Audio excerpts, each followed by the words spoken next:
Today, we're talking about something huge, a massive shift in the business world that honestly affects every single one of us.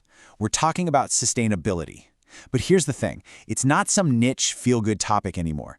It's become a critical make-or-break factor for pretty much every company out there. And this change, it's reshaping everything. How businesses run, how they talk to us, and what we, the customers, expect from them. So let's just start with the situation we've all been in. You're in the store, you're trying to make a good choice, and you see all these labels screaming at you. Eco-friendly, all-natural, green. But be honest, there's that little voice in your head that's a bit skeptical, right? That feeling of, is this for real, or am I just being sold a story? And that skepticism, that feeling right there, it brings us straight to the heart of the matter, the green marketing dilemma. You see, companies know that green sells, but at the same time, we're all getting smarter. We're asking more questions, and that creates this really high-stakes game where trust is literally everything. Now, the reason for all this skepticism has a name. It's called greenwashing. This is basically when a company spends more time and money marketing themselves as green than they do on actually minimizing their environmental impact. It's all sizzle, no steak. And it's the very thing that makes us doubt those labels, and it really hurts the honest businesses that are actually doing the work. Okay, so to really get a grip on this, there are 4 big ideas we need to have on our radar. It all starts with us, with green consumerism. That's just us, the shoppers, actively looking for products that are better for the planet. That pressure forces companies into building a sustainable brand. How do they tell us about it? Through environmental marketing. And all of this is pushing us toward a much bigger, game-changing idea, the circular economy, which is a whole new way of thinking about how we make and use stuff. So what's really driving this tidal wave of change in the market? Well, it's not just coming from boardrooms or governments. It starts with a completely new kind of customer. It starts with us. And what's really wild is just how fast this is all happening. I mean, look at this. A decade ago, less than half of people were willing to pay extra for a sustainable product. Today, that number has jumped to over 2/3 of us. That's not just a small shift. That is a massive market-shaking wave of demand. So, who's leading the charge? Well, it's pretty clear. It's younger consumers. For millennials and Gen Z, sustainability isn't some nice-to-have bonus. It's a core value. It's right up there at the top of the list when they decide where to spend their money. They're literally voting with their wallets for a greener future. And if you want to see the economic power behind this movement, here it is.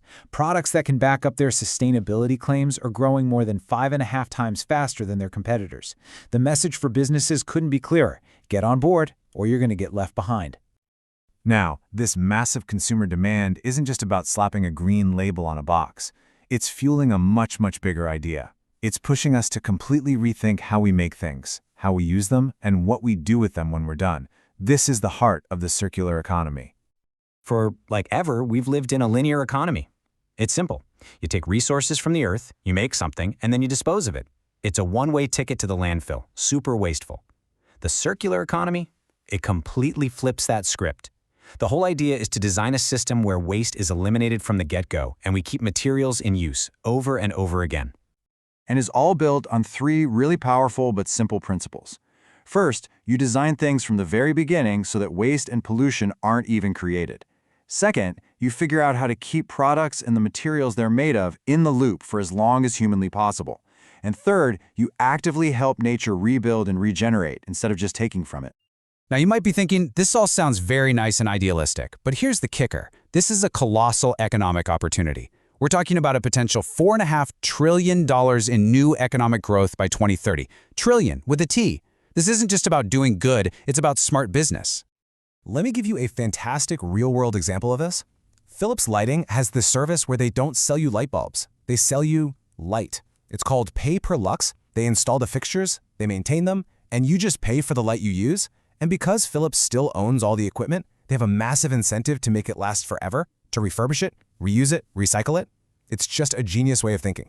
So with this new green consumer and the rise of the circular economy, brands are standing at a crossroads. They have a choice.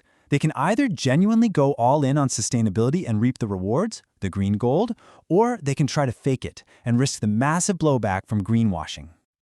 You know, when a brand decides to shout about its green efforts, the stakes are just incredibly high. It's a total double-edged sword. If they're authentic, if they're the real deal, they can build this incredible, deep loyalty with their customers. But if they're faking it, or even just perceived as faking it, the damage to their reputation and their sales can be absolutely devastating. So, let's look at a company that has built its entire identity on getting this right, Patagonia. Their War and Wear program is just a perfect example. They actually encourage you to repair your gear, to trade it in, even to buy used stuff instead of new. They are actively fighting against that whole take, make, dispose culture. And this all led to their most iconic ad ever, with the headline, "Don't buy this jacket." I mean, can you imagine? A company telling you not to buy their product. It was so radical, so counterintuitive. And the result? It solidified their authenticity and created one of the most loyal fan bases on the planet. But then you have the other side of the coin. This is what happens when a company's actions don't match its words.